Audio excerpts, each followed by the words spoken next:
Здравствуйте, мои дорогие друзья! Приветствую вас на канале Оксана Good in Vintage. Сегодня видео посвящено моей коллекции роз. Розовые украшения встречаются часто и во всех, во всяком случае, во многих его проявлениях розовая тематика сегодня в видео присутствует, поэтому, надеюсь, видео вам понравится. Давайте приступим. Конечно, велика вероятность, что у вас, любители винтажных антикварных украшений, обязательно есть в своих коллекциях шкатулки розовые. С розовой тематикой я сегодня покажу части розовых шкатулок, и броши, и серьги, все, что у меня, какое разнообразие розовой коллекции есть. Сегодня я с вами поделюсь своей красотой. Первое, что хочу показать, это вот такая шкатулка роза. И это шкатулка от Mary Kay. Думаю, что она винтажный возраст имеет, но не думаю, что она прям совсем уж старенькая. Mary Kay компания, хотя очень известная и не молодая, тоже более 100 лет этой компании, поэтому уверена, что она вам тоже известна. И когда увидела вот эту розу, не могла удержаться. Она такая сама нежность, в духе и самой тематики этой парфюмерно-косметической компании. Так что давайте идем дальше.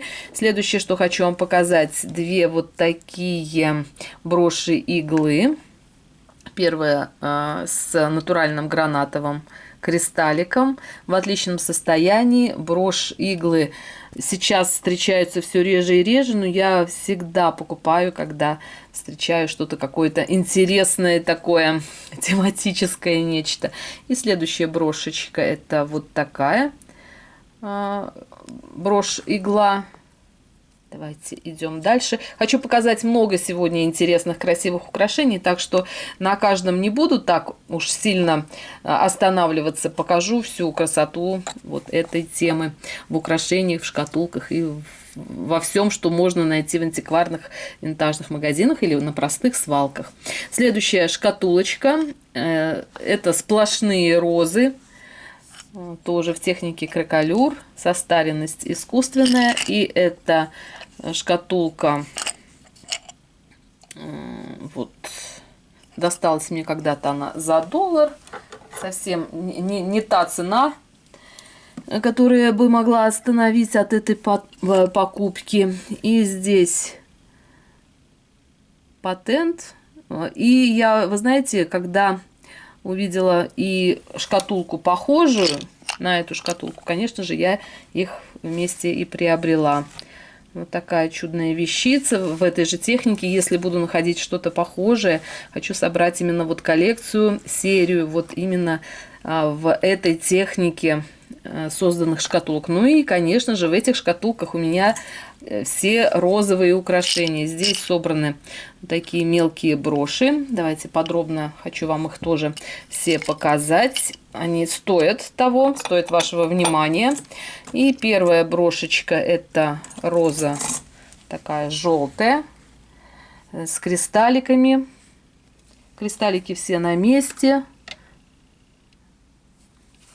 Нежнейшая роза.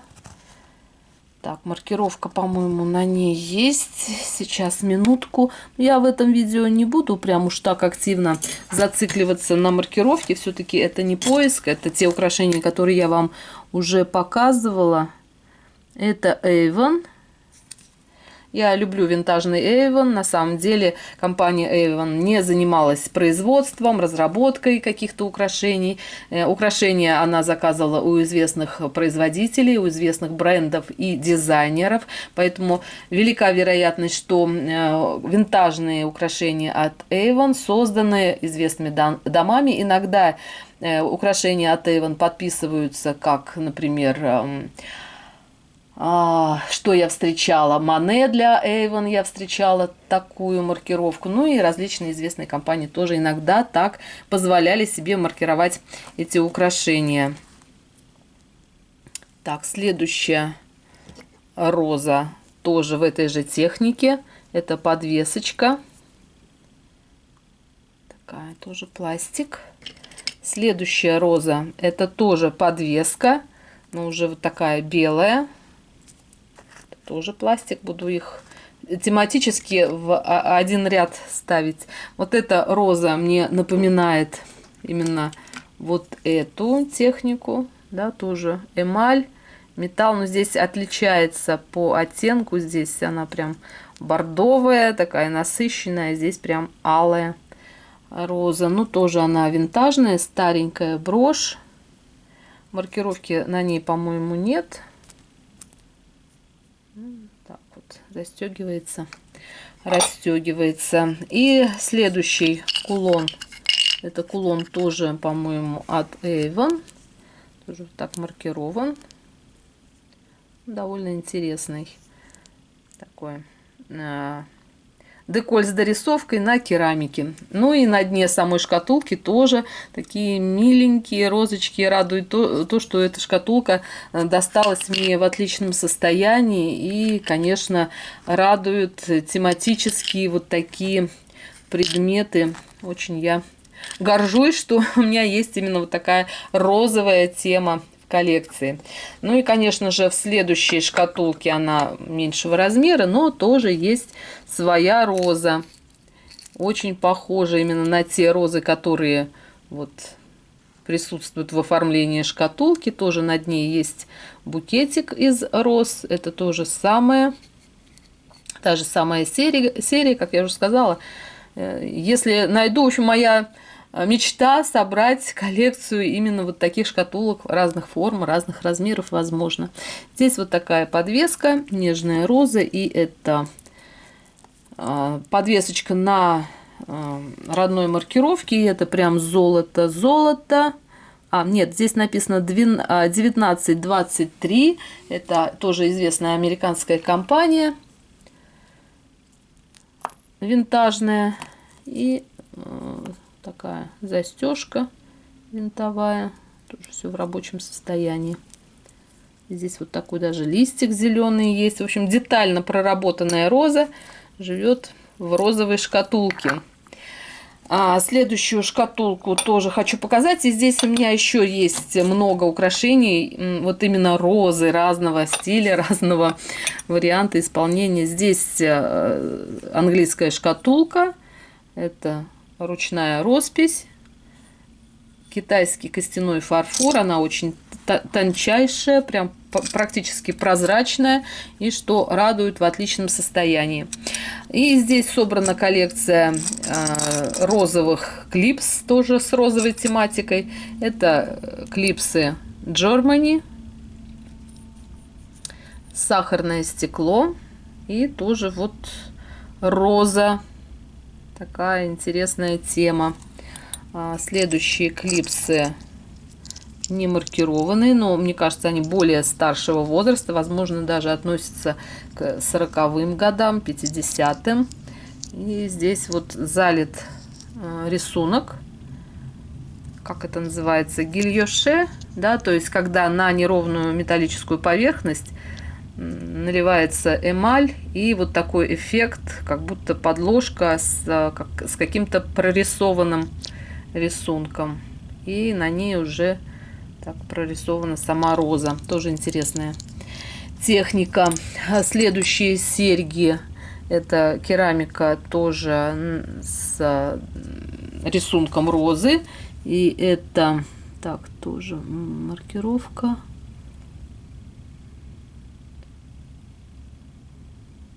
По-моему, тоже West Germany, если правильно я ее прочитала. Угу. Тоже такая милейшая оправа у этого самого такого кабошона. Эти тоже, как интересно, выполнены, как будто листья обхватывают именно и держат сам вот это вот, сам рисуночек. Так, ну и следующие серьги тоже самое. Тоже, по-моему, Germany, и тоже деколь с дорисовкой. Как отличить ручную роспись от деколя с дорисовкой? Если вот при близком рассмотрении вы видите пиксели, прям мелкие-мелкие пиксели, то это деколь с дорисовкой. Если вы вот как на этих серьгах не видите пиксели, а видите просто вот черточки, мазки, то это ручная роспись. Вот так вот можно отличить. Идем дальше. Розовых украшений у меня много, поэтому хочу побыстрее вам все это показать. Сейчас покажу самый простейший вариант розовой темы. Это вот лаковая миниатюра, шкатулочка. Тоже досталась мне за 58 центов когда-то. И она вот такая деревянная. И тоже такая вот розовая тема. Так, идем дальше. Следующая розовая шкатулка. Это вот такая. И в ней, естественно, роза. Это брошь, бантик и с нежнейшей розой из керамики. И здесь, по-моему, тоже... здесь... Как эта компания называется? 2147. В общем, забыла название компании вот с характерной такой брошюровкой. На обратной стороне, пожалуйста, напишите, напомните мне и остальным зрителям. Вот такая вот чудная вещица тоже здесь находится. Так. И следующее, что еще хочу показать вам. Подвесочку. Здесь она тоже вот в такой шкатулке оформлена розами. Тоже я вам ее показывала на крышке шкатулки. Вот из тончайшего просто керамического вот такого банта.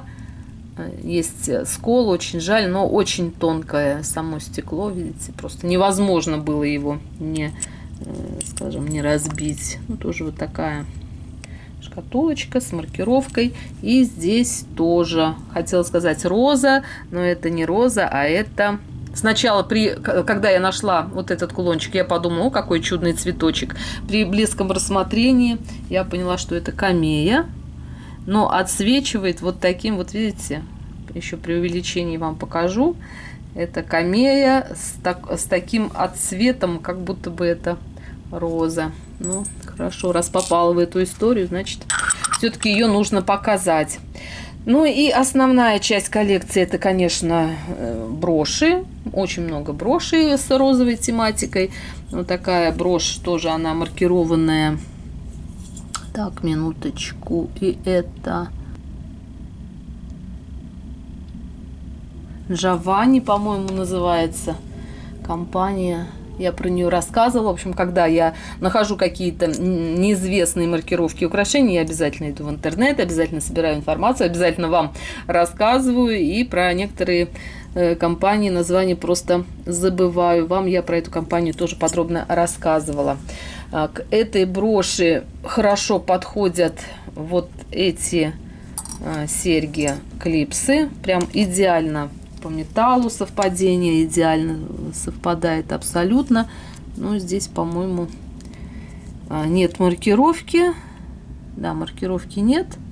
Но мне кажется, это прям комплект просто сложился, как вы считаете. Хотя куплены они были найдены не как комплект, а вот... Розовая тематика, она всегда, как говорится, очень легко собрать в комплекты вот такие украшения. Так, следующее. Буду откладывать то, что показала в эту сторону. Следующая роза вот так выглядит. Это тоже брошь, тоже старая, но выглядит она, видите, по технологии, то есть это вот трубочки спаяны таким образом, что в итоге получилась роза. Красивое броширование, здесь шлифованные края. В общем, сочетание брошированного и глянцевого металла в украшениях мне очень нравится. Так, следующая роза вообще необычная. Это натуральная кость, но тем не менее это роза. И вот этот стиль ар-деко розы был популярен как раз в 50-е годы. И мне кажется, что это кость не просто, как, возможно, это бивень слона, потому что, видите, прям так отшлифованы, практически не видно вот таких прожилок. Единственное, вот на обратной стороне можно это заметить, вот по срезу можно определить, что это натуральная кость. Но такая вот тоже чудная розовая тема в кости тоже присутствует. Следующее хочу показать вам колье.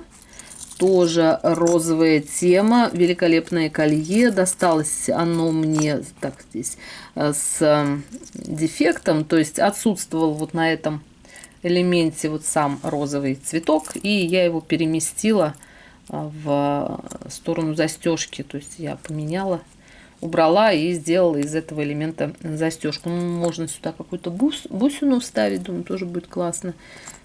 К тому же здесь тоже имеются вот такие кристаллики. Но, как видите, вот розовая тема, она прям царствует, да. К этим можно, по оттенку, нет, по оттенку отличается. Такое вот колье. Следующая роза, это вот такая чудесная роза, очень красивое броширование. Это, по-моему, Трифари. Люблю тоже я эту розу, да, это Трифари. Опять-таки, вот сочетание мое любимое, это брошировка, матовое покрытие и глянцевое, тоже просто великолепная роза.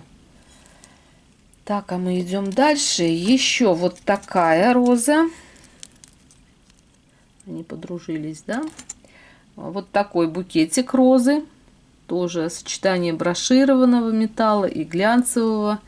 Здесь, по-моему, тоже нет маркировки. Но роза просто великолепная брошечка. Такая. Она, с одной стороны, не крупная, скромная, но не останется незамеченной. Такая вот замысловатая. Хочется ее рассматривать. Так, следующий веночек розовый. Тоже из роз.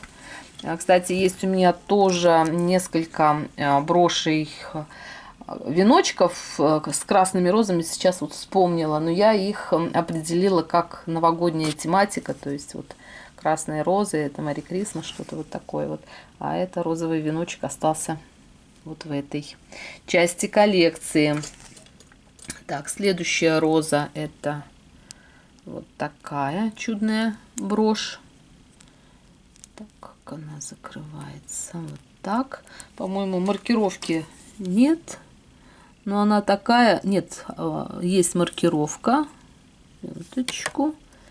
И здесь Сара Кавентри. Такая вот маркированная вещица. Тоже броширование. Мне она напоминает почему-то вот эту брошь очень сильно. Посмотрите, по брошированию, возможно, это тоже Сара Кавентри не маркированная. Это вот более, скажем, поздняя. Ну, Сара Кавентри не всегда маркировали свои украшения, поэтому вполне предположительно, что это тоже. Но здесь вот есть элемент лист филигрань. Очень красиво, кстати. Вместе их вполне можно, да, носить как-то. Букет дополнить как-то вместе их. Тоже вполне возможно носить. Ну, очень идентично. Посмотрите, броширование розы практически. Форма роз одинаковая. Но это остается только в догадках и только в предположениях. Так, следующая. Это вот такая брошь с таким зеленым кристалликом. Очень натурально выполнена и очень похожа на кость. Или нет, это все-таки, возможно, пластик, но вырезана она вручную.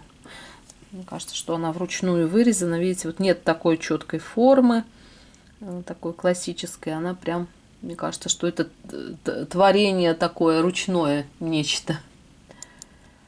Так, здесь вот такой цветочек. Листья, кстати, очень хорошо проработаны. И здесь тоже есть маркировка. Так, минуточку.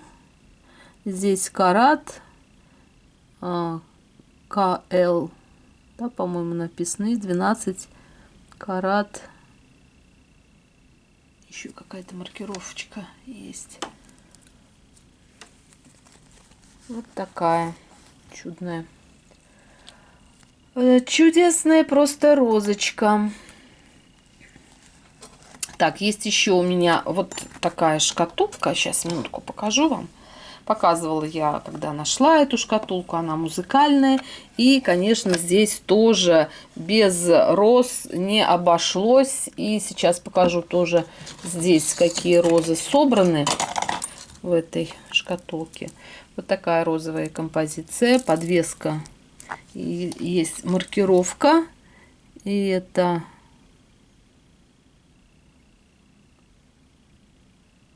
не знаю.